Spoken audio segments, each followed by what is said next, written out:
is U.S. Senator Tom Cotton, who joins us here. And Senator Cotton, thanks for joining us this morning. Good morning. Hey, Jonathan. Good morning. It's great to be on with you. Appreciate you very much. Last week, FBI Director James Comey did not recommend charges against Hillary Clinton in relation to her use of a private email server while serving as Secretary of State. Of course, the House Committee on Oversight and Government Reform questioned Comey on why there were not any charges recommended.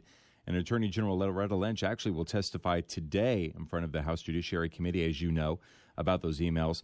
The first question I have is, what do you think is going to come out of the thing today with Loretta Lynch? What do you think is going to happen out of that? Jonathan, I would imagine Loretta Lynch will explain some of her legal thinking, similar to what Director Comey laid out last week. But, lawyers can always debate the meaning of a particular statute. I think Director Comey's account of the facts last week, though, is very damning. It shows us two things. One, Hillary Clinton was, to use his words, extremely careless in the handling of our country's most sensitive national security secrets. She put them on an unsecured private server. She even took her personal mobile devices overseas to the territories of hostile adversaries. To put it in perspective, Jonathan, I don't even take my personal computing devices to Canada, much less to countries like Russia or China. So that's the first thing. The second thing, we now know that Hillary Clinton was lying to the American people about this controversy for the last year.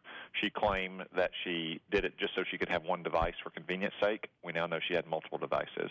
She claimed that she never sent or received email that was classified at the time. We now know that's not the case. Over 100 emails were on her server.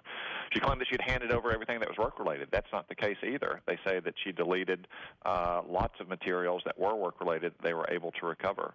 She said the State Department approved it. We now know that's not the case as well. And she said that there was no chance that a foreign power had hacked it. I think it's almost certain that they did.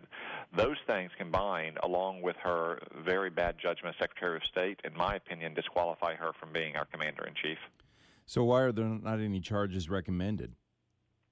So again, lawyers can debate the meanings of a particular statute. I would disagree with Director Comey that the statute at issue here doesn't require intent to violate the law. It simply requires a showing of gross negligence. He said that she was extremely careless. I'm not sure what the difference between those two terms are. There's a reason why Congress defines a crime in terms of gross negligence. Congress wants to make sure that no one even gets close to the line of violating the law when it comes to our most sensitive national security secrets because lives are at risk. I'm not sure why he seemed to add a new element to the statute, but it does go to show that there tend to be two sets of rules, one for the Clintons and one for everyone else. I would point out, though, Jonathan, that he did say that someone in her situation would not face no consequences. They would face serious administrative or security sanctions, as he put it. Let me just put that in plain English for folks. That means that they would lose their security clearance and lose their job. Given that, I don't think the American people are going to hire Hillary Clinton for the job of being president. And I know that you have a push to try to suspend those security clearances from Hillary. Is that correct? Well, I personally don't think that someone who has been so careless and whose staff has been so careless in the handling of our national security secrets should be receiving classified briefings, as the two nominees of our major parties historically do after they receive the nomination. So if she were to win in November, which I hope she doesn't, then that's the judgment of the American people, and obviously she'll handle those secrets once she becomes president. But as a mere nominee, given the carelessness she's displayed, I don't think that we can trust her with that information. U.S. Senator Tom Cotton joining us on KASU. Has this investigation been nonpartisan, or do you think it's been conducted for political gain? I have deep respect for the FBI and for the frontline agents who do the very hard work of keeping us safe from common crime as well as from terrorism and who conduct investigations like these. I think the FBI conducted the investigation in a professional and nonpartisan manner, and Director Comey laid out the very damning facts of that investigation last week. We talked about the State Department will now be opening up its own investigation into the issue. What do you think will come out of that investigation from the State Department? I don't see how you could conclude anything other than Hillary Clinton violated State Department policies and regulations at the time based on Director Comey's guidance. There's also an ongoing investigation into the Clinton Foundation, the potential corruption there. I personally am inclined to believe that the email controversy and the controversy surrounding Clinton Foundation corruption are not two controversies, but the same one. I suspect there's a strong likelihood that Hillary Clinton wanted a private email server, in part so she could use State Department policy and decisions to help curry favor with Clinton Foundation donors.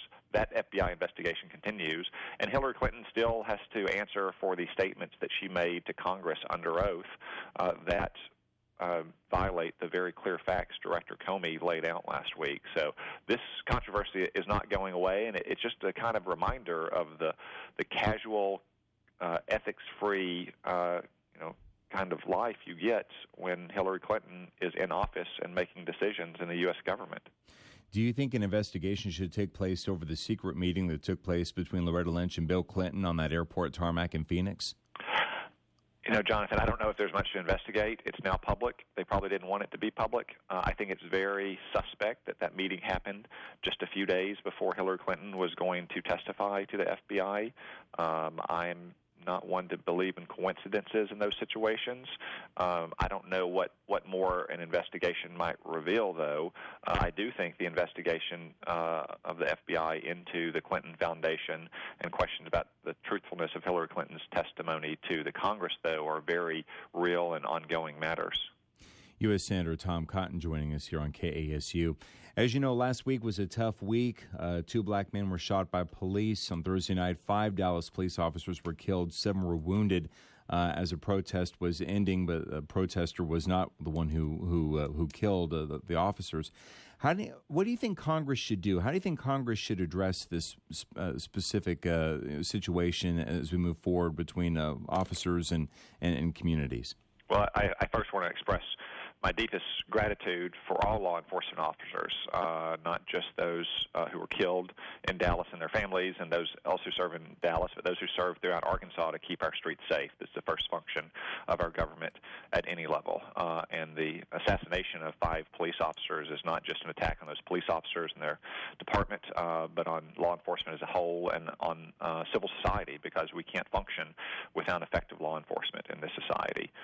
Second, I think it's important that elected leaders at every level of our government, in Congress, the President, in Little Rock, and our local police departments and city halls, be responsible, measured leaders whenever there's any kind of police use of force. We have to gather the facts. We have to investigate the matter. We have to see if it was justified under the circumstances or not. If it was, even if it turned out to have been unnecessary, then we need mayors, governors, presidents to defend law enforcement. If it was not, then we need to hold law enforcement officers to account for their negligence or their wrongdoing. And in my experience in the Army, soldiers were the first ones who wanted to hold to account people who did the wrong thing. I believe that most police officers are the same way, that if they have a bad apple in their lot, they want to have that person disciplined and to defend the honor and the integrity of their force. But I think in the aftermath of any kind of police use of force, then it's important that our elected leaders not jump to conclusions, that they let local prosecutors and inquiry commissions make the kind of fact-finding determinations that are necessary before we draw any conclusions. In light of these shootings and shootings that have taken place in the past, how do you think the Justice Department has been handling officer-involved shootings? I personally think that both President Obama and Attorney General Lynch tend to jump to conclusions about officer-involved shootings or use of force. There have been cases, for instance, in which national leaders like President Obama jumped to conclusions in Ferguson that the Department of Justice later determined was a justified use of force, even if it was perhaps unnecessary once all the facts are known.